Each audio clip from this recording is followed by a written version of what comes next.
नमन। पूज्य श्री आचार्य श्री की सूक्ष्म उपस्थिति को नमन करते हुए आप सभी को मेरा हार्दिक नमन। और नित्य हमारा ज्ञान, अभ्यास और आचरण का पथ चल रहा है, उस पर चलने का हम प्रयास कर रहे हैं। यही वो पथ है जिसके द्वारा हमें कैवल्य को पाना है। और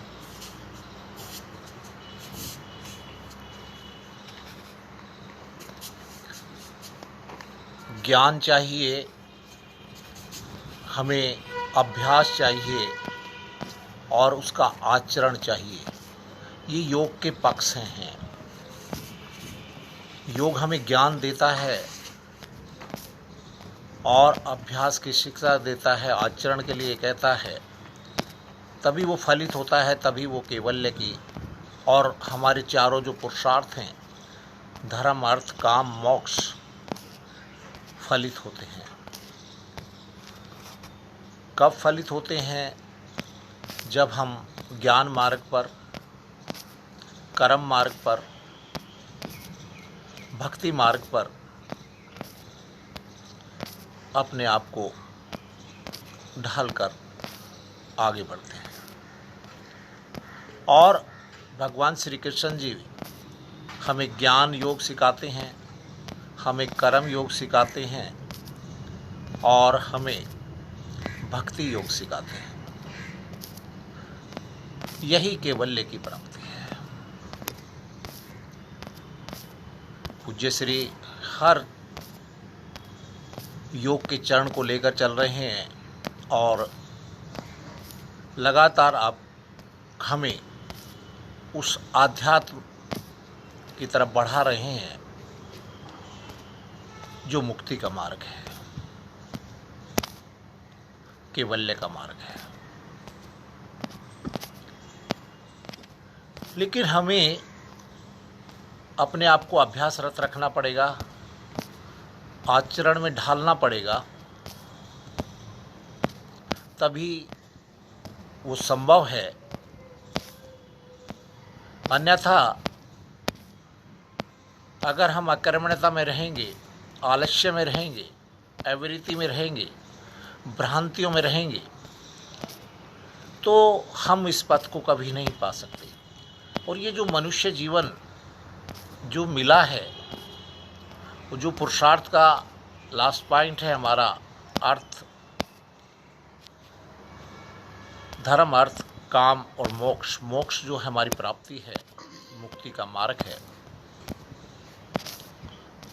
वो तभी मिलता है जब हम अपने आप को लगातार अभ्यास और आचरण में ढालेंगे, विवेकमान रहेंगे। ज्ञान किसको मिलता है? विवेकवान को। हम विवेकमान रहेंगे, हम मुमुक्षु रहेंगे, जिज्ञासु रहेंगे और सत्संग यानी ज्ञान स्वाध्याय करते रहेंगे। गुरुओं को दर्शन करके उनके सानिध्य में हम लगातार स्वाध्याय करते हुए उस पथ पर आगे बढ़ेंगे। महर्षि पतंजलि भी हमें वही ज्ञान देते हुए, अभ्यास बताते हुए आचरण में ढालने का पूरा हमारा इंतजाम करते हैं योग दर्शन के द्वारा। आप सभी का स्वागत है। विजय गोयल भाई जी का, कीर्ति अरुण जी का, आप मेरे साथ जुड़े हैं, आपका बहुत बहुत धन्यवाद। और थोड़ा कुछ करने के बाद हम योग दर्शन लगातार ले रहे हैं और वो 40 समन्वित सूत्र उनका अध्ययन किया है। उससे पहले हम अभी एक थोड़ा सा जो उन्होंने बताया है, महर्षि पतंजलि ने ओम का ध्यान उन्होंने कहा, तो ओम नाम ही तारणहार है। ईश्वर का जो नाम है, यही एक तारणहार है और इसको हमने अपने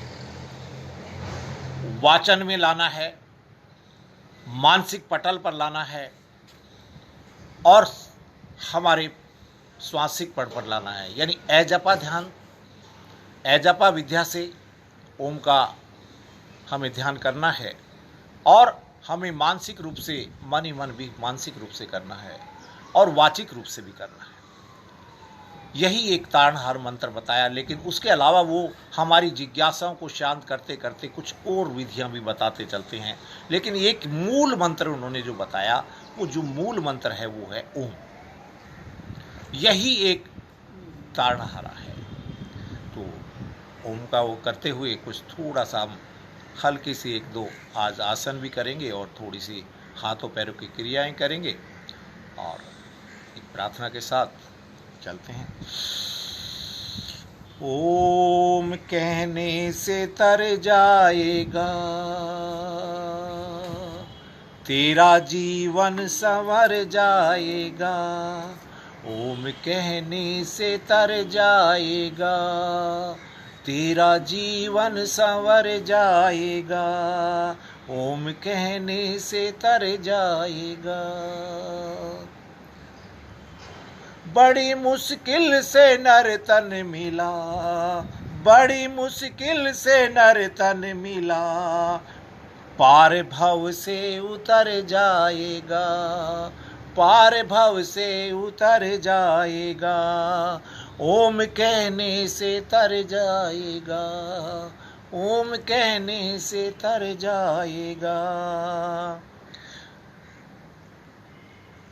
अपनी झोली तो फैला जरा, अपनी झोली तो फैला जरा, देने वाला है भर जाएगा, देने वाला है भर जाएगा। ओम कहने से तर जाएगा, ओम कहने से तर जाएगा।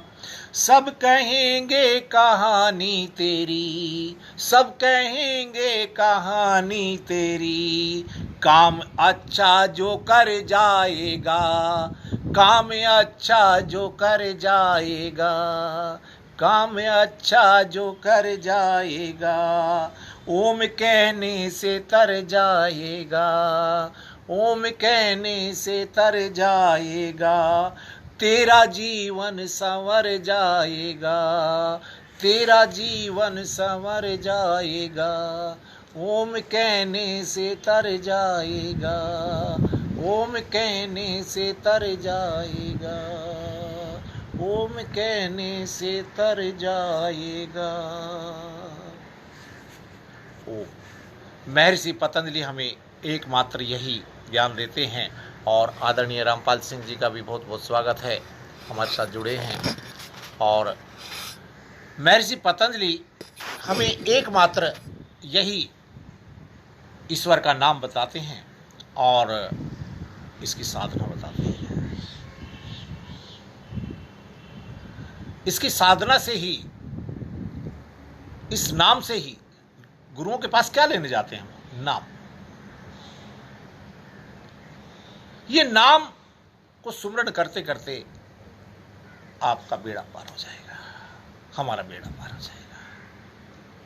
हमें उसको अपने अभ्यास और आचरण में लाना पड़ेगा। ज्ञान तो दे दिया, ये योग के 3 पहलू हैं: ज्ञान, अभ्यास, आचरण। ज्ञान, अभ्यास और आचरण, ये योग के 3 पहलू जिनसे दिव्यता आती है, स्मर्तता आती है, ऋतंबरा आती है। अभी हम आगे बढ़ रहे हैं ऋतंबरा की तरफ।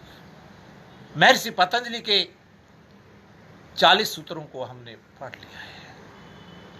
अभी उससे पहले थोड़ा सा हम आज चाहते हैं कि हाथों के, पैरों के, गर्दन के कुछ अभ्यास करें आपके साथ। और 4 आसन आप बैठने वाले, और कल होगा तो 4 आपको पेट के बल वाले और फिर कमर के बल वाले हम लगातार आपको अलग अलग कराएंगे। तो आपके देखिए, अंग प्रत्यंग को ठीक करने के लिए हम पैरों को हाथों को, गर्दन को और धड़ को और उदर को, यानी गति देनी है। हर अंग को गति देना रोज आवश्यक है। जिस अंग को गति देना भूल जाओगे लगातार आप, वो अंग धीरे धीरे अपना काम करना भूल जाएगा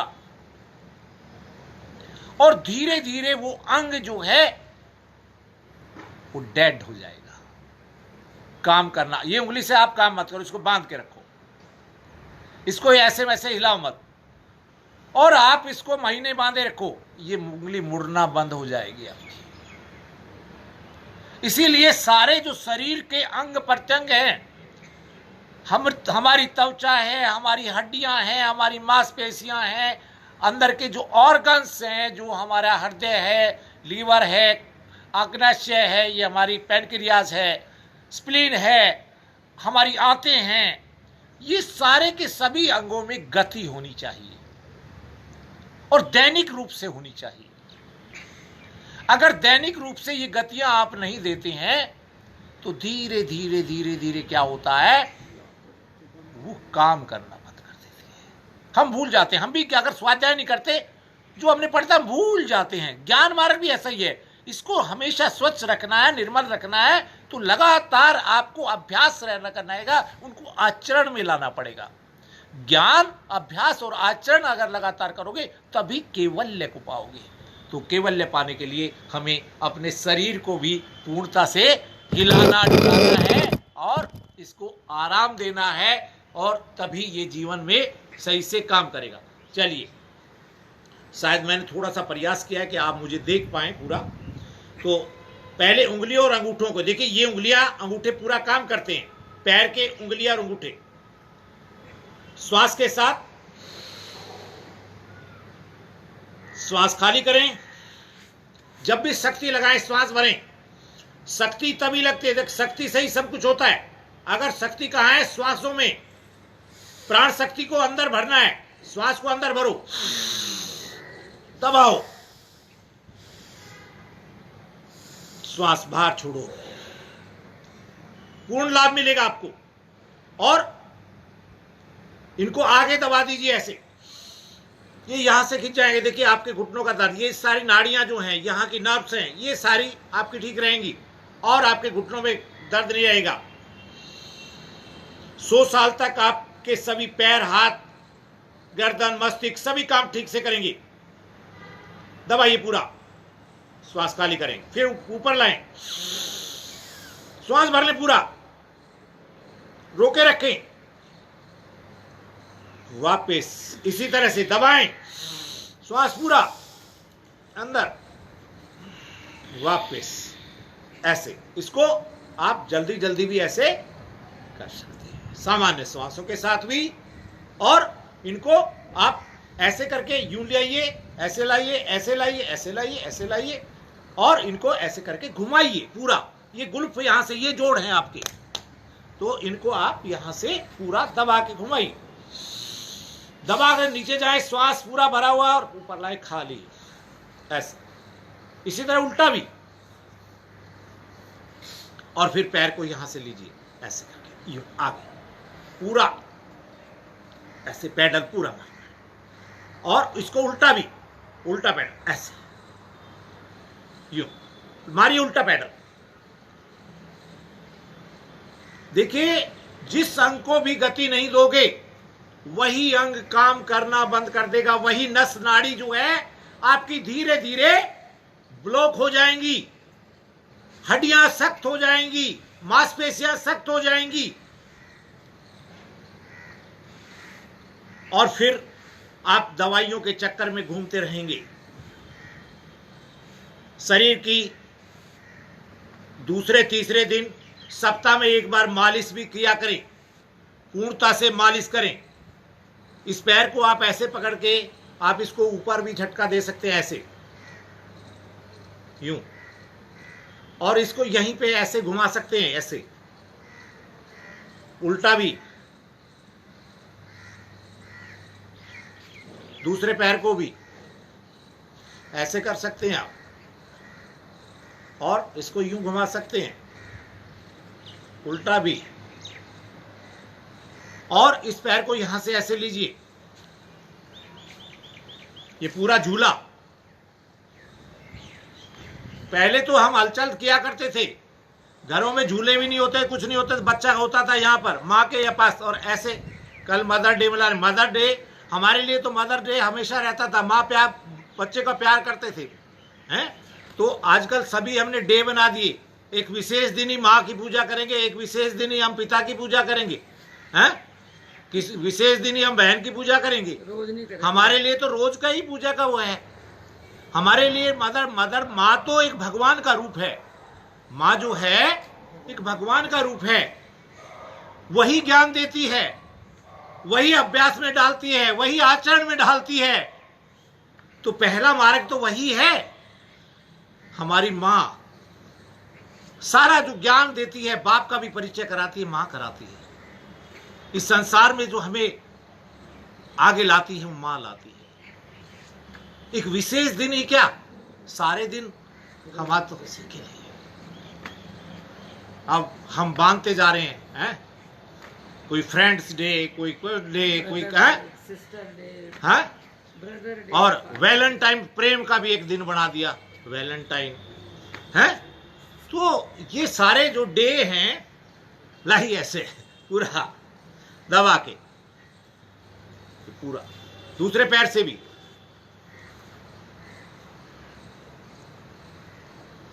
पूरा यहां से देखिए, पूरे मांसपेशियों को, आपके पैरों की मांसपेशियों को सारी जो है, कोई भी उनमें दिक्कत ना हो, सारी मांसपेशियों को आपके यहां से लेकर, आपके श्रोणी मेखला से लेकर और आपके अंगूठे उंगलियों तक पूरी तरह से। आप सभी का स्वागत है तो मेरे साथ जुड़े हैं, और ये पूर्णता से आपका काम करते हैं। देखिए, इसके लिए जिनका पद्मासन लिखता है, ये पैर उठाएं और यहां रखें ऐसे, और वापस छोड़ दें, ऐसे लाएं, वापस छोड़ दें, ऐसे लाएं, वापस छोड़ दें, ऐसे लाएं। इसको 10-15 बार करें रोज। आपका पद्मासन बैठने का, स्थिर होना, बैठने का सीख जाएंगे आप। ऐसे लाइए लगातार, और इसको 10 बार ऐसे करते हैं, और फिर पद्मासन लगाते हैं, तो आराम से पद्मासन आपका लग जाता है, कोई दिक्कत नहीं होती। आपका पद्मासन जरा आराम से लग जाता है इस तरह से करने से। चलिए, और ये पेट के लिए, उदर के लिए, छाती के लिए, यहां से लाइए ऐसे, क्योंकि हमारे पैर भी, हाथ भी, गर्दन भी, और धड़ भी, और उदर भी, सबकी मांसपेशियां को गति मिलनी चाहिए। सभी की मांसपेशियों को गति मिलेगी तभी बात बनेगी, और गति ही जीवन है। गति नहीं तो कुछ नहीं। जब गति खत्म हो जाती है तो मृत्यु है। तो गति आपको देनी है। इससे देखिए, आपकी ये उदर भाग, और आपकी देखिए छाती का वक्ष का, ये लीजिए, यानी आपने पैरों का किया, उदर का, वक्ष का, ये लाई ऐसे। हाँ, ये देखिए आपके, आप देखिए उदर पर भी और वक्ष पर भी लाइए ऐसे। जो इसको ऐसे कर सकते हैं, जो थोड़ा पैर को यहां पर दबा के, हाँ, घुटने पर लगाने प्रयास। अब देखिए, हमने बटरफ्लाई कर लें।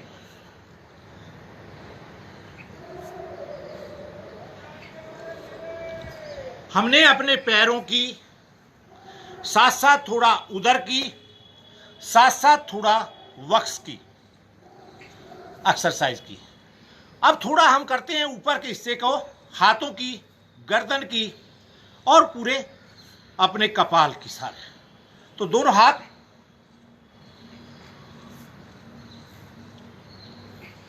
देखिए, मैंने आपको जब ये 27 तारीख से हमने ये लाइव चालू किया था पिछले महीने, और 27-28 तारीख में मैंने, स्वामी जी ने एक अभ्यास क्रम बनाया है, 100 पॉइंट प्रोग्राम है पूरा। वो 100 पॉइंट प्रोग्राम अगर आप अपनाते हैं, और उसमें समय लगता है सिर्फ 1 घंटा, अगर सही से वो करते तो थोड़ा धीमा करते तो 1.5 घंटा। रोजाना अगर आप वो अभ्यास करते हैं तो आपके सभी सिस्टम शरीर के, आपका स्केलेटन सिस्टम, आपका मस्कुलर सिस्टम, आपका रेस्पिरेटरी सिस्टम और आपका डाइजेस्टिव सिस्टम, आपका एक्सक्रीटरी सिस्टम, आपका रिप्रोडक्टिव सिस्टम, आपका कार्डियोवैस्कुलर सिस्टम, आपका नर्वस सिस्टम संपूर्णता से कार्य करते हैं। अगर वो पैकेज कर लेते हैं तो शरीर का कोई सा भी ऐसा अंग नहीं है, कैसा कोई सिस्टम नहीं है जो बच जाए। देखिए, पूज्य श्री और श्रद्धेय आचार्य जी के द्वारा जो निर्मित हमारा एक अभ्यास क्रम है, वो अभ्यास क्रम पूर्णता से वैज्ञानिक, सैद्धांतिक और पूर्णता से हमारे लिए हमारे कर्म पथ पर अग्रसर करने वाला है, हमें योग पथ पर कैवल्य की तरफ ले जाने वाला है। उल्टा से लाइए से, लाइए से, लाइए से, दोनों हाथ ऐसे, श्वास भरें, दबाव दे, पूरा रीढ़ पर ध्यान करें। और यहीं से अगर आप थोड़ा सा, अगर आप उठ के नहीं करना चाहते तो थोड़ा सा आप यहां से भी वक्ष को और उधर को वो दे सकते हैं। तो थोड़ा सा श्वास को भरे, पीछे की तरफ जाएं, ऐसे पीछे और पीछे हो जाए और श्वास खाली करें, नीचे झुक जाएं।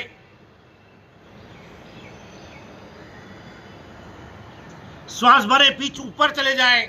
अब इससे उदर और वक्ष दोनों का भी लाभ मिल रहा है और गर्दन को भी लाभ मिल रहा है, आपकी गर्दन को भी, उदर को भी और वक्ष को भी। नीचे और पीछे, और इससे फिर दाएं चले जाएं, ऐसे झुक जाए। अब देखिए आपका जो यहां पार्श्व भाग है, पार्श्व भाग भी, और दूसरी तरफ जाएं, ये पूरा ऐसे लाइए, ये आपका पूरा पार्श्व भाग, हाँ ये लाए ऐसे। इसको आप ऐसे थोड़ा राउंड दे सकते हैं, दाईं तरफ ऐसे घूम जाए यूं, और दूसरी तरफ घूम जाए ऐसे, इस तरफ घूम जाए ऐसे। अब देखिए, आपने बैठे बैठे जो है अपने वक्ष को भी, यानी वक्ष को भी और उदर को भी, गर्दन को भी लाभ दिया, हाथों को बैठ के लाभ दिया, आपने पैरों को लाभ। देखिए, बैठे बैठे ही आपने पूरे शरीर का एक अभ्यास क्रम कर लिया, यानी बैठे बैठे ही। अभी गर्दन का और इससे विशेष, जिससे हमारी बुद्धि बल भी बढ़े, गर्दन को नीचे लाएं, ऊपर ले जाएं, नीचे आंखें खुली रखें, ऊपर नीचे ऊपर। ऊपर जब देखते हैं, आसमान की तरफ जब देखते हैं, हमारा बुद्धि बल बढ़ता है। धरती और बुद्धि विकासक बोलते हैं इस क्रिया को। श्वास को भरकर आसमान की तरफ देखना, धरती और बुद्धि विकासक ये क्रिया है। श्वास को खाली करते हुए नीचे, कान को ऐसे लाएं, दूसरी तरफ लाएं, ऐसे, एक बार दाईं तरफ, एक बार बाईं तरफ। अब टर्न करेंगे, एक बार दाईं तरफ, एक बार बाईं तरफ, दाईं तरफ, बाईं तरफ। अब राउंड देंगे पूरा,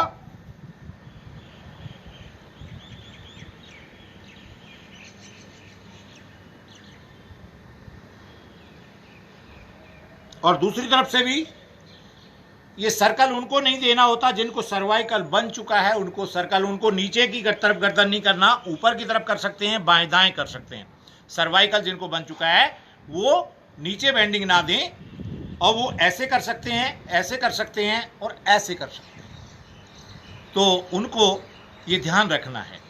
और अब आंखों के लिए, आंखों से क्या करना, देखिए आंखों की एक्सरसाइज, इनकी पुतलियों की भी तो एक्सरसाइज होनी चाहिए। अगर इन पुतलियों को नहीं घुमाओगे तो ये पुतलियां भी काम करना बंद कर देंगी और आपकी जो दृष्टि है वो हमेशा कमजोर होना शुरू हो जाएगी। तो आप कैसे करना है, नीचे की तरफ देखें, गर्दन, आपका चेहरा सब बिल्कुल सीधा, लेकिन नीचे देखिए, ऊपर देखें, नीचे, ऊपर, नीचे, ऊपर, नीचे, ऊपर, नीचे, ऊपर, ऊपर, नीचे, ऊपर, नीचे, ऐसे देखिए। एक बार ऊपर जाएं, एक बार नीचे, एक बार ऊपर, एक बार नीचे, एक बार ऊपर, एक बार नीचे, आंखों से पूरा। अब जैसे ही आपने करना है, एक बार दाएं देखें, एक बार बाएं देखें, चेहरा यानी आपका सामने सीधा रहे।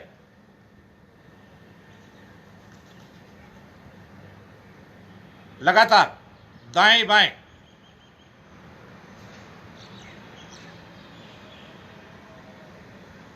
अब इसको राउंड देना है, आपको जीरो बनाना है, आंखों से जीरो बनाना है, ऊपर तक जाएं, ऐसे सर्कल लें पूरा, ऐसे एक बार इधर से और एक बार उधर से, दो इस तरह से सर्कल बनाइए।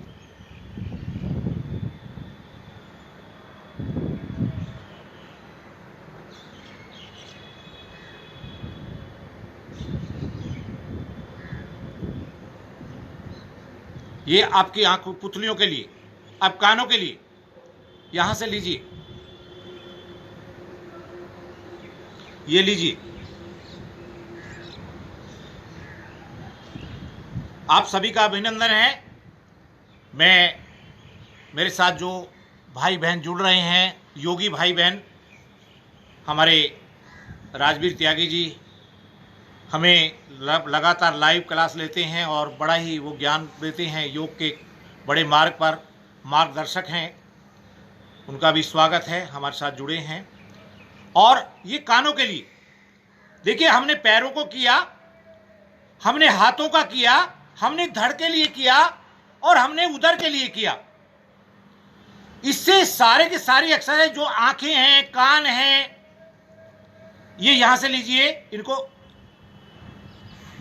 और यहां से अभी कानों के लिए और करेंगे। श्वास को पहले भर लें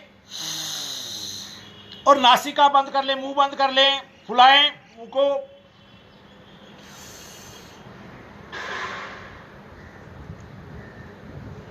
कानों की तरफ से जाने दें, श्वास भरें, रोकें, फुलाएं मुंह को।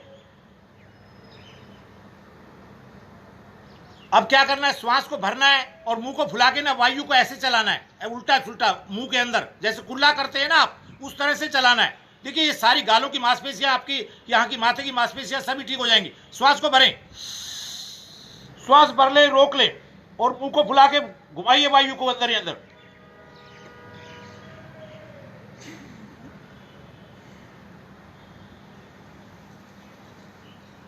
उल्टा सुल्टा दोनों तरफ। देखिए सारी की सारी मांसपेशियां आपकी जो यहाँ की हैं वो सारी क्रियान्वित होते हैं, गतिमान हो जाती हैं। यानी शरीर के हर अंग प्रत्यंग, नस नाड़ी, सभी को गति मिलना आवश्यक है। अगर जब गति लेना ये भूल जाएंगी, गतिमान नहीं रहेंगी, तो धीरे धीरे मर जाएंगी और आप भी धीरे धीरे जो है, मैंने कहा था, ये बुढ़ापे को आप पकड़ लेंगे और धीरे धीरे आपकी आयु खत्म हो जाएगी। जरासंध हो जाएंगे आप, जरासंध बन जाएंगे। जरा कहते हैं बुढ़ापे को, और जरा से प्रेम कर लेंगे आप, जरासंध बन जाएंगे आप। तो अगर जरासंध नहीं रहना चाहते तो आप अपने अंग प्रत्यंग, पूरे शरीर को, देखिए हमने पैरों को किया, हाथों को किया, गर्दन को किया है, और धड़ को किया, उदर को किया, और आंखों को किया, कानों को किया, और कपाल भी। देखिए एक यहां जब सुबह करते हैं तो यहां से इसको कर लेकर आप कुल्ला करें ऊपर, इससे आपकी दो दृष्टि होगी। और यहां ये जो हमारा है, ये सिस्टम यहां से लीजिए ऐसे, ये कपाल ऐसे, ये आपका सुबह उठे तो तब भी यहां पर थोड़ा सा कर ले, तो आपको कभी भी परेशानी नहीं। ये सारा का आपके शरीर का पूरा हो जाता है। हम योग दर्शन को ले रहे हैं। अभी एक आसन बैठ के, 2 आसन, 4 आसन बैठ के कर लेते हैं थोड़ा थोड़ा, और उसके बाद हम योग दर्शन का थोड़ा जो अगले सूत्र हैं उनको लेंगे। 40 सूत्र तक हम पढ़ चुके हैं। और पहले देखिए, कोई भी स्थिति में मैंने कहा था सावधान और विश्राम होता है। हर स्थिति में आप खड़े होते हैं तब भी विश्राम और सावधान होता है। विश्राम होता है एक सामान्य स्थिति, और सावधान होता है कार्य करने के लिए तैयार हो जाना। किसी भी कार्य करने के लिए आप तैयार होते हैं तो क्या होते हैं आप? सावधान, यानी एकाग्र होकर काम करना। तो बैठने में हम जो करते हैं दंडासन जो है वो सावधान की स्थिति है, और दंडासन जो पीछे की तरफ आवाज करते हैं तो वे विश्राम की स्थिति है। दोनों पैर खोल लेते हैं, तो ये तो है हमारी दोनों पैरों को ऐसे खोल लिया और ऐसे बैठे, तो ये तो है विश्राम वाला दंडासन, ये तो है विश्राम। और यही हमने दोनों पैरों को मिला लिया और दोनों हाथ ऐसे सामने, ये दंडासन है हमारी सावधान स्थिति। सावधान स्थिति यहीं से सब शुरू करते हैं। बैठने वाले कोई भी आसन करेंगे तो आप दंडासन से ही शुरू करेंगे और दंडासन में ही वापस आएंगे। जब आप पेट के बल वाले करते हैं तो मकरासन से, आराम वाले से शुरू करेंगे और वापस आके मकरासन में ही आएंगे। जब आप कमर वाले करेंगे तो कमर वालों में आप शवासन पर रहेंगे, शवासन से ही आप यानी फिर सावधान स्थिति में आएंगे और वापस शवासन पर ही। खड़े होते हैं तो आप जो विश्राम की स्थिति है आराम से हो रहेंगे, और जब पैर हो तो दोनों पैरों को बराबर संतुलन बना के खड़े होंगे। ये ध्यान रखना है। पोस्चर का ध्यान बहुत आवश्यक है। हर चीज में पोस्चर हमारा परफेक्ट होना चाहिए। परफेक्ट पोस्चर को हम पसंद करते हैं, परफेक्शन होनी चाहिए। धीरे धीरे स्वामी जी ने शुरू किया था कि कोई भी व्यक्ति अगर इतनी टांग उठा रहा है तो उठवाओ पहले, फिर वो इतनी उठाना शुरू किया तो इतनी और उठा देगा, फिर वो इतनी उठाए, और धीरे धीरे उसको कैसे ले आओ? परफेक्शन की तरफ ले आओ, परफेक्ट हो जाए। अयंकर जो हुए वो परफेक्शन के लिए क्या करते थे? कुर्सी में बंधवा देते थे, किसी दूसरे व्यक्ति की मदद लेके हाथ पैरों को बंधवाते थे, परफेक्शन के लिए पूरे परफेक्ट कराते थे। लेकिन हमारे पूज्य स्वामी जी कहते हैं कि भाई सबको लाना है इस योग के क्षेत्र में, सबको इस क्षेत्र में काम करना है। हम सब लोग इस क्षेत्र में काम करें, उसको बढ़ाएं। लेकिन जो थोड़ा कर रहा है, जिसकी पैर नहीं, उसको हताश नहीं करना है। उसको कहो कि भाई आपका इतना पैर उठ रहा है तो इतना उठाया, अब इतना उठाया, कल वो इतना उठाएगा, फिर वो इतना उठाएगा, वो इस तरह से उसको उठाना सीख जाएगा, हाथ पैर क्रियाओं को करना सीख जाएगा। तो हमें ये ध्यान रखना है। तो अब हम ये करते हैं, तो यहां से आएंगे आप वज्रासन में, पैर को ऐसे लें और ये लीजिए, दोनों मुट्ठियां आपकी यहां सामने। ये आसन मंडूकासन है, और ये उदर के, देखिए मैंने पहले दिन ही कहा था, हर आसन आपकी कमर को और पेट को लाभ देते हैं। उदर और कमर के लिए तो हर आसन लाभकारी है, बाकी उसकी अलग विशेषताएं अलग अलग हैं। हम उनको सेग्रीगेशन करके एक सुपर उसमें रखते हैं कि भी इसकी यानी जो ज्यादा लाभ है वो किसको है। तो हम इसमें कहते हैं पैनक्रियाज को लाभ है, आपकी आंतों को लाभ है, तो कब्ज के रोग दूर होते हैं, आपके मधुमेह वगैरह उनके रोग होते हैं, पैनक्रियाज वगैरह ठीक होती हैं। तो अलग अलग सेग्री, लेकिन कमर और उदर दोनों ठीक होते हैं। श्वास भरें, श्वास खाली करें, दबाव दें, दबाव दीजिए, और श्वास जितना भी है उसको भी खाली कर दीजिए और झुक जाइए, और आंखें ऊपर की तरफ देखें, भौं की तरफ देखें।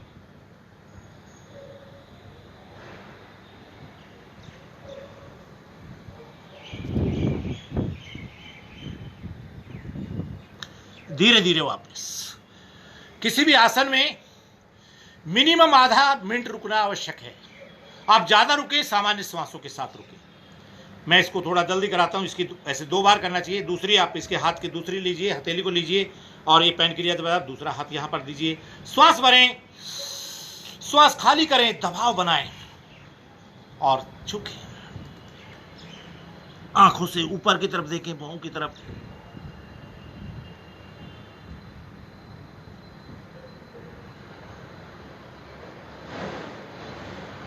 श्वास भरते हुए वापस। इसको हमें 2-2, 3-3 बार कर लेना चाहिए।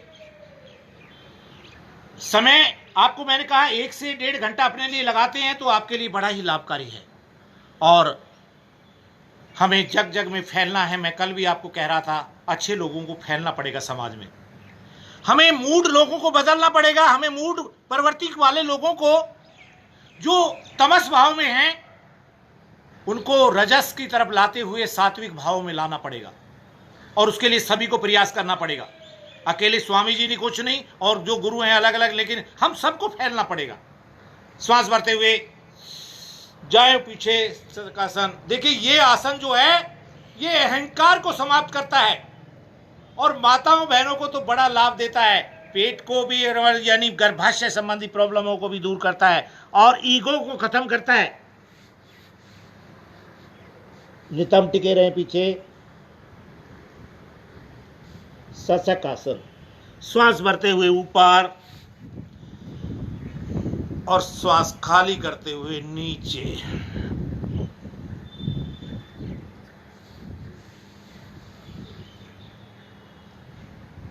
श्वास भरते। सभी भाई बहनों का हार्दिक नमन है जो मेरे साथ जुड़े हुए हैं। मैं थोड़ा सा कैमरे से दूर होता हूँ, कई बार नाम पढ़ने में मेरे को दिक्कत होती है, तो मनोज जी, ममता जी और जो भी भाई अभी तक मेरे साथ जुड़े हैं उनका सभी का अभिनंदन है। और इसके बाद वहीं दंड आसन में आ जाएं, दोनों पैर लाएं तो दंड आसन में आप आ जाएंगे। करेंगे वक्र आसन। पैर को आपने यहां से लिया, अब इसमें आराम वाली स्थिति में आप चले जाएं, जो दंड आसन की आराम वाली है, जो पीछे हाथ करें पीछे की तरफ, और दाएं पैर को खड़ा कर लें और जो पैर फैला हो उस हाथ को उठाएं और दूसरी तरफ से लाइए, दबाइए और घूम जाइए।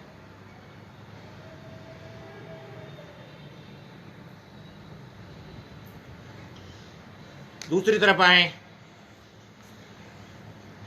लाइए,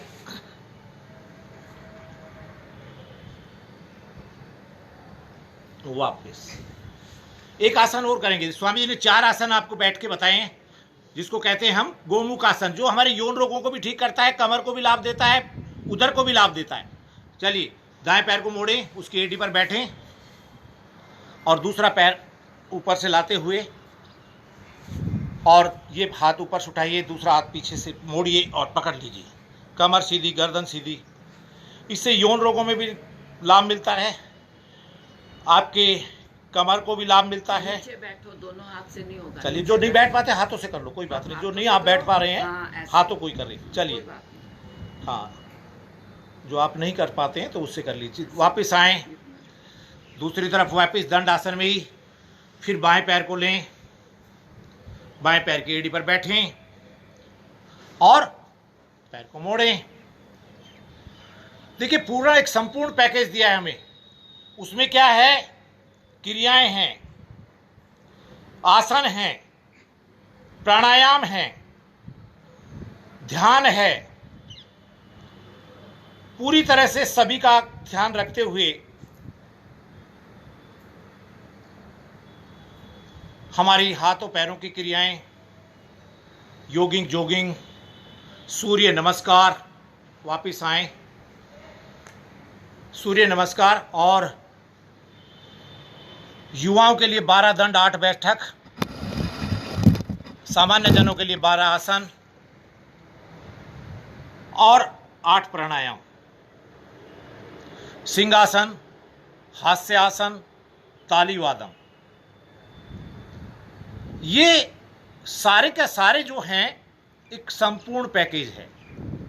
आपको किसी भी अलग क्षेत्र को अपनाने की आवश्यकता नहीं। पूर्ण सा हमारा जो पैकेज बना हुआ है, जो अभ्यास क्रम है, वो पूर्ण है और पूर्णतः वैज्ञानिक है, सैद्धांतिक है। मैंने हर बात को पैरामीटर उससे बताया है, प्रमाणिक रूप से बताया है। महर्षि पतंजलि कहते परमाणु से ऊपर उठना है, विपर्य विकल्प और निद्रा स्मृति से भी ऊपर उठना है।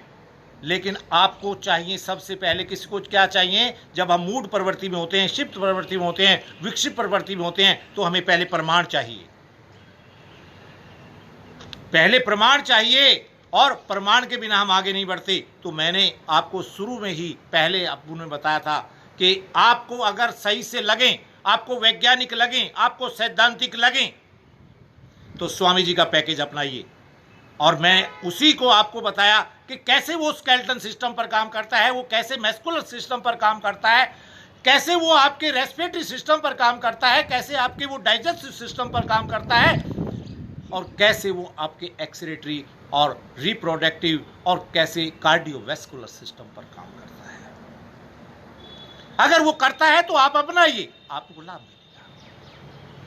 मैं तो प्रमाण की बात की, तो हम योग दर्शन पढ़ रहे हैं और हमने 40 सूत्रों में क्या जाना अभी तक, हमने योग को अनुशासन के रूप में लिया। अनुशासन ही यानी उन्होंने कहा कि भाई अब जो योग के अनुशासन की शुरुआत करते हैं, यानी पहला सूत्र है अथ योग अनुशासनम, यानी योग जो फैला हुआ था उसको महर्षि पतंजलि ने बड़े ही उससे जोड़ा है।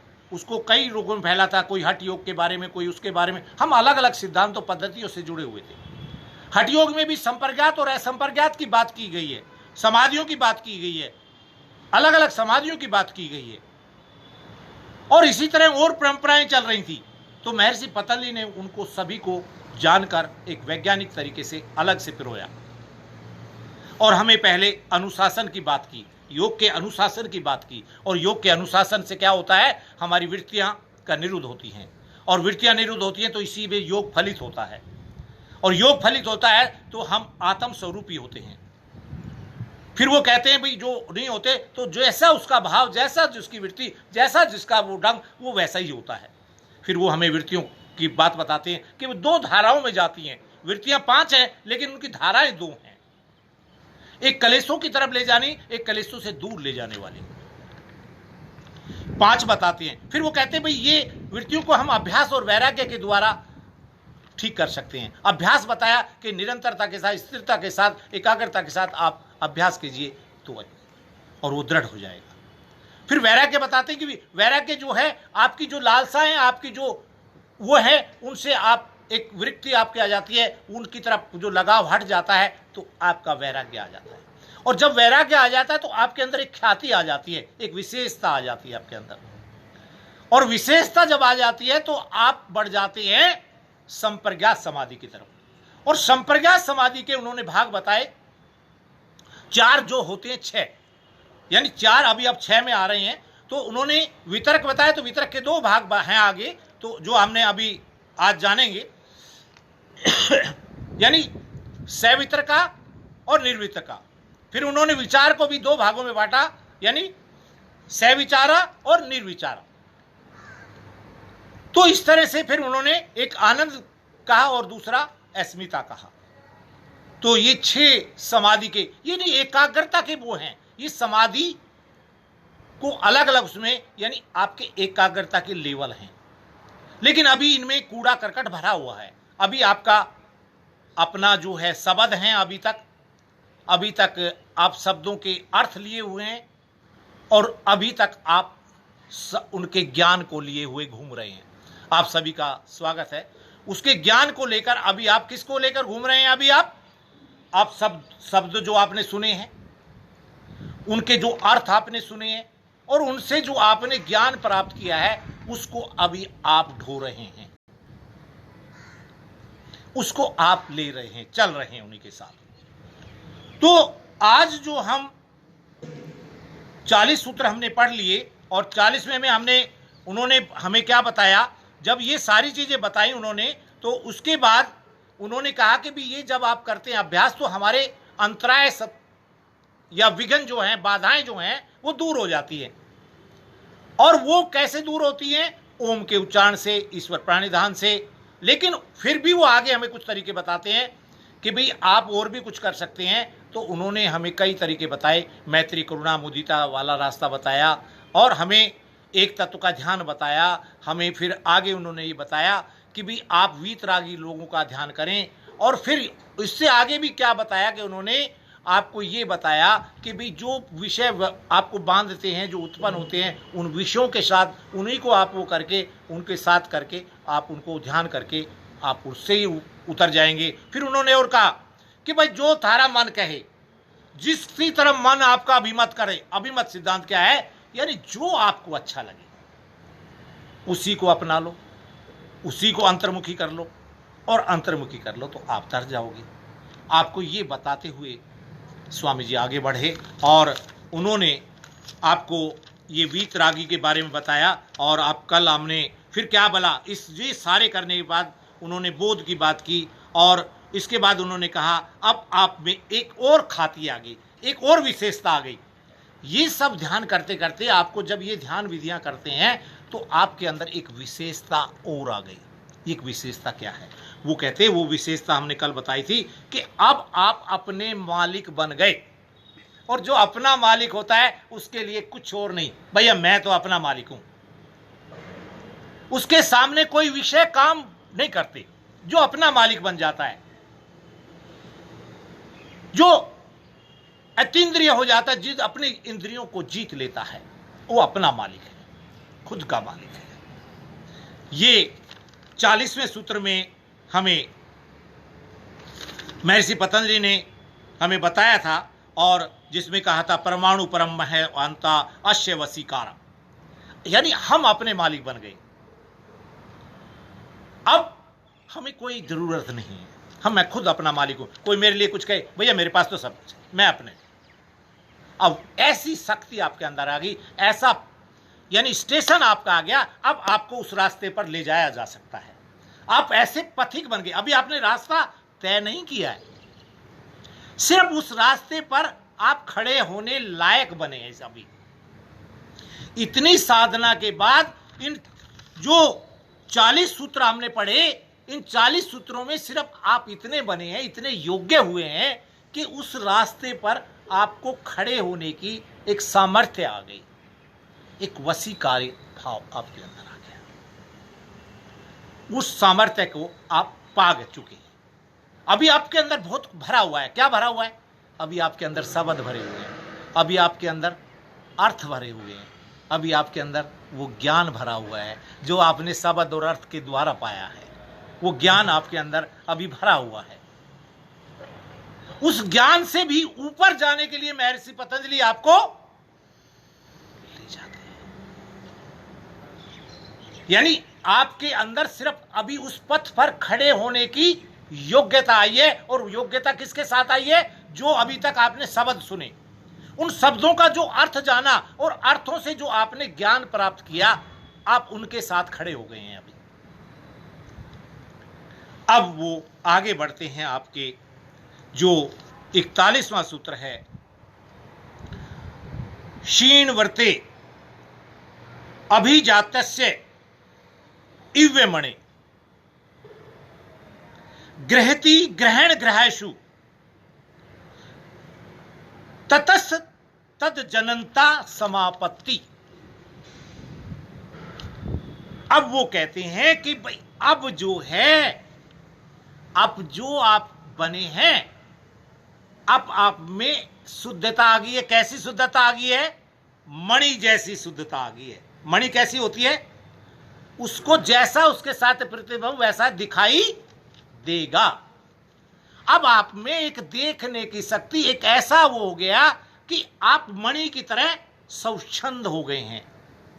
आप वृत्तियों को निर्दय करते करते, आप उनके एक अभ्यास करते हुए, संप्रज्ञात में जो आपने जो 4 उन्होंने कहा, वितर्क, विचार, आनंद और अस्मिता जो आपको बताया, उसी के भी आगे उनमें चल ही रहे हैं। अभी वितर्क और विचार को भी वो आगे ले रहे हैं और कहते हैं कि भी आप वो जो साधना करते करते आप मणि के तरह हो गए और आपके अंदर अब ग्रहति और ग्रहण और गयासु की एक शक्ति आ गई है। अब आपको आप ग्रहण करने की शक्ति की तरफ बढ़ रहे हैं। अब में ग्राह्यता आ गई है। देखिए, मैं कुछ भी बोलता रहूं, अगर आप उसको ग्राह्य नहीं करेंगे, ग्रहण नहीं करेंगे, तो सब बेकार हो जाएगा। जब मैं आपसे बोलूं, हृदय से आप जुड़ेंगे, हृदय के हृदय आप टच करेंगे, तो आपके अंदर उतरेगा और वो आपकी सवचेतना में जाएगा। वो चेतन से और सवचेतन परम चेतन की तरफ ले जाएगा आपको। आप उस तरह मणि की तरह हो गए हैं इस समय। उस मणि के प्रभाव, यानी आप धूमिल नहीं है आप, यानी लेकिन है तो सही अभी आपके अंदर। क्या है?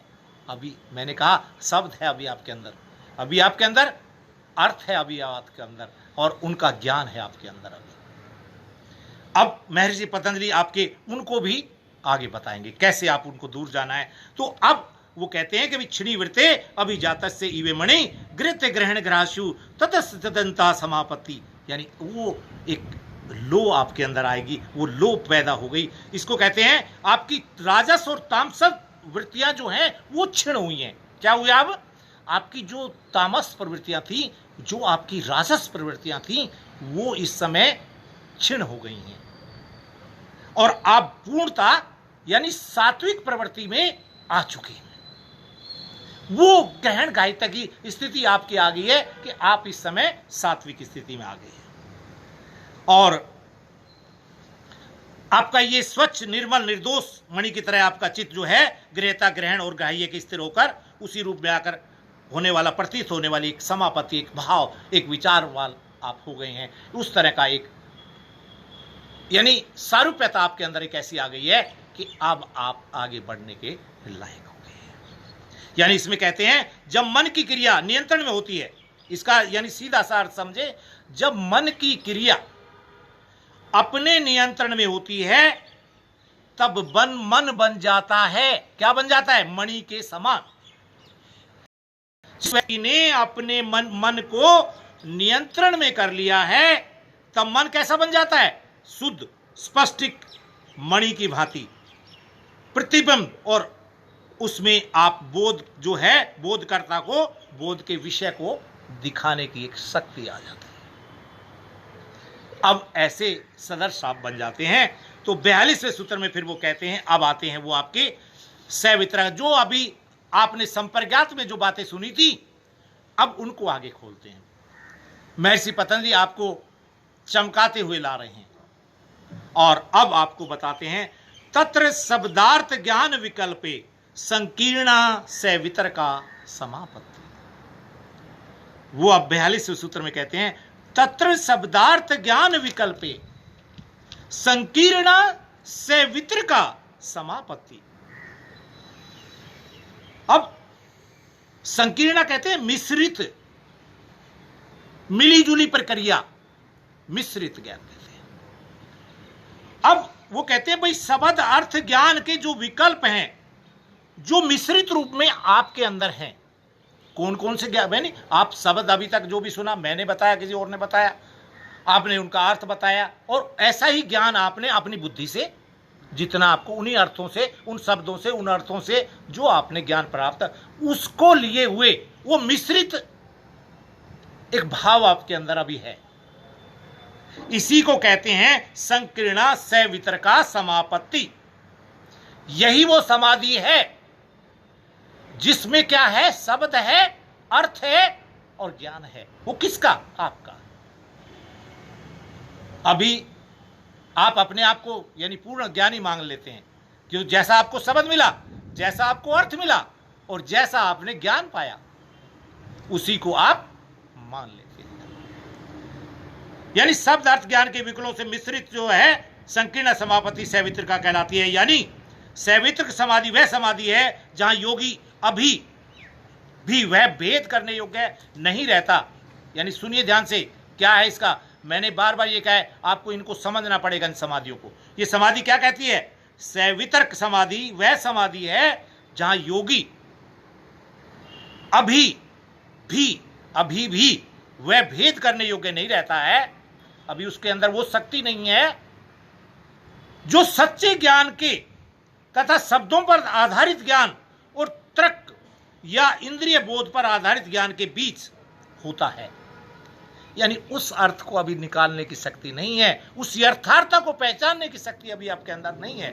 उस यथार्थता की शक्ति को पहचानने की शक्ति आप में दे गए तो अगले सूत्र में वो आपको इस स्मृति को और क्या करते हैं? वो कब सुधरेगी? जब अंदर भरे हुए अभी वो स्मृति पे आ जाइए। आप प्रमाण मांगते थे और प्रमाण के साथ एक स्मृति वृत्ति बताई थी आपको, उस स्मृति वृत्ति पाइए। ये स्मृति वृत्ति में ही सब कुछ भरा हुआ है। यहीं से उत्पन्न होती है सारी, वो प्रमाण का वो लेती हैं, प्रमाण के साथ लेते हुए आगे बढ़ती हैं और उन्हीं में हम खोए रहते हैं। शब्द अर्थ और ज्ञान उन्हीं के अर्थों में खोए रहते हैं। यानी अब आपको उन वृत्तियों से छुटकारा दिलाने का समय आ गया। किससे? प्रमाण से भी और आपके जो कहां से पैदा हो रही हैं, विपर्य और विकल्प कहां से पैदा हो रही हैं? पैदा हो रही है आपके स्मृति से, पैदा हो रही हैं आपके प्रमाण से चल हो रही हैं, उनका भी समापन की तरफ आगे बढ़ रही हैं। तो वो कहते हैं स्मृति शुद्ध हो, स्वरूप शून्य, इव अर्थमात्रा, निर्भाषा, निर्वित्रका। अब वो निर्वित्रका की बात बताते हैं कि वित्र कैसे होंगे? जब स्मृति की प्रशुद्धि हो जाने पर अपने ग्रहण रूप से शून्य हुई सी केवल अर्थ मात्रा का भान कराने वाली निर्वित्रता समापत्ति कहलाती है। यानी जब स्मृति परिशुद्ध होती है और मन किसी अवरोध के बिना वस्तुओं के यथार्थ को देख सकता है, तब निर्वित्रता समाधि फलित होती है। वो कहता है जब आप अर्थ काम इससे ऊपर उठ जाते हैं और इससे ऊपर उठते हुए जब आप उसे आपकी स्मृति शुद्ध होती चली जाती है, जो संस्कार जन्य आपके ज्ञान भरा हुआ था उसकी शुद्धि हो जाती है। अभी वो 5 वृत्तियों को ही समझा रहे हैं यहां तक। तो आप आ जाते हैं निर्वित्रका, यानी कोई वितर्क नहीं रहता और आपके अंदर कोई स्थूल भाव नहीं रहता। मैं अभी 5 मिनट में समापन कर रहा हूं, 5 मिनट में समापन, 5 मिनट में ही समापन करना। चलिए आज और इसके बाद एक अगली हम ये उसको भी जान लेते हैं। अब इसके बाद एक और आपके अंदर खास बात आ जाती है। देखिए अब इसको ही बात आता है जब हम स्थूल ज्ञान को यानी इस बात को जान लेते हैं, एक स्थूलता को तो जान लेते हैं, तो स्थूल के बाद आते हैं हम उसके गुणों पर, सूक्ष्म रूप में आ जाते हैं। सूक्ष्म है विचार। विचार क्या होता है? पहले तो हमने वितरक को जान लिया, सवितरक को जाना, सवितरक क्या है, और फिर हमने निर्वितरक को जाना, और अब हम जानेंगे, उससे आगे बढ़ेंगे, स्थूलता से ऊपर बढ़ेंगे तो आता है विचार। विचार होते हैं सूक्ष्म। विचार क्या होते हैं? सूक्ष्म होते हैं। अब वो भाव जो है, अब वो कहता है कि भी आपके अंदर वो ख्याति आ गई है, जब परिशुद्धि हो गई, आपकी स्मृतियों की संस्कारों की शुद्धि हो गई, तो अब आप वो जो है अतएव स विचारा निर्विचारा च सूक्ष्म विषय व्याख्याता। अब जो है अब आप ऐसी उसकी तरफ चले गए हैं कि अब आपको ऐसा समझना चाहिए कि आप उस पथ की तरफ बढ़ गए। अब आप जो ना सूक्ष्म यानी स्थूल भाव को छोड़कर आप जो अभी तक स्थूलता में पड़े हुए थे, उस वस्तु ज्ञान पर उस पर पड़े थे, बाहरी आवरणों पर पड़े थे, अब आपके अंदर वो शक्ति आ गई है जो आपको सविचार और निर्विचार शक्ति के द्वारा की एक ख्याति आपके अंदर आ गई है, और वो सविचार निर्विचार के द्वारा आप अपने उन चीजों को खत्म करते हुए आगे बढ़ सकते हैं। तो वो ख्याति आपके अंदर आ गई, यानी इससे मतलब है, इससे सविचारा निर्विचारा समापत्ति और सूक्ष्म विषय वाली व्याख्यान की समझ लेनी चाहिए। यानी सवितरक व निर्वितरक समाधि को जो स्पष्टीकरण है, उसी से समाधि की उच्चतर स्थितियां स्पष्ट होती हैं, लेकिन सविचार निर्विचार समाधि की इन उच्चतर अवस्थाओं में ध्यान के विषय अधिक सूक्ष्म होते हैं। यानी ध्यान के विषय अति सूक्ष्म होते हैं। किस तरह से? सविचार निर्विचारों के द्वारा। और उससे आगे बढ़ेंगे फिर हम अगले विषय पर कल, और जिसमें आपको एक और भी अवस्था है, हम उसको भी अगर आज ले लें तो उसके बाद हम जाएंगे फिर निर्बीज की तरफ। तो इसके एक सूत्र और है जिसमें कहा है सूक्ष्म विषयतम च अलिंग पर्यवासनम। यानी जब ये सूक्ष्म विचार भी, जो आपके विचार हैं, सविचार हुए और निर्विचार हुए, वो निर्विचार भी जब यानी उन सूक्ष्म विषयों की तरफ भूमि को पा लेते हैं, तो इसका मतलब है कि इन सूक्ष्म विषयों से संबंधित समाधि को प्रांत सूक्ष्म ऊर्जाओं के निराकार अवस्था तक फैलता है। यानी एलिंग, एलिंग क्या है? निर्विकार, यानी जिसका कोई आकार ना हो। हमें विचारों में एक आकार लेके चले, गुण का ले चले, लेकिन हमें उससे एलिंग की तरफ जाना है। एलिंग परिव्यासन, जहां वो निराकार रूप में समाहित है। वो शक्ति, वो अवस्था, जब हम इस विचारों और निर्विचारों से ऊपर उठते हैं, तो वो एक हमारी एक धरातल हमारा आ जाता है, जहां वो यानी उन सूक्ष्म विषयों से संबंधित समाधि का, यानी उसको प्रांत कहिए, ऊर्जाओं का निराकार अवस्था तक फैलता है। यानी जो लिंग से अलिंग की तरफ फैलता है। लिंग से किसकी तरफ फैल रहा है? अलिंग की तरफ, निराकार की तरफ, यानी साकार से निराकार की तरफ फैल रहा है। तो हमने आज 45 सूत्र तक जान लिया और बाकी विषय कल लेंगे। और ओम, सभी को आप मेरे साथ जुड़े, आपका बहुत बहुत धन्यवाद। और मुझे बाद में भी देखते हैं, लेकिन मैं कहता हूँ आपके अंदर की जो जिज्ञासाएं हैं उनको ज़रूर लिखा करें और वीडियो को शेयर किया करें और ज़्यादा से ज़्यादा जितना भी आप कोई विचार दे सकते हैं मुझे विचारों को दें, जिससे और अच्छा हम बता पाएँ। और जैसा भी गुरुओं ने हमें, जितना हम गुरुओं से पा पाए हैं, गुरुओं से जितना हम अपने उन भावों को समझ पाए हैं, उतना हम आपको बताने का प्रयास कर रहे हैं। सभी को ओम। और ओम सर्वे भवन्तु सुखिनः, सर्वे सन्तु निरामः, सर्वे भद्राणि पश्यन्तु, मा कश्चित् दुःखभाग् भवेत्। ओम शांति शांति शांति। सभी को मेरा हार्दिक नमन। ओम।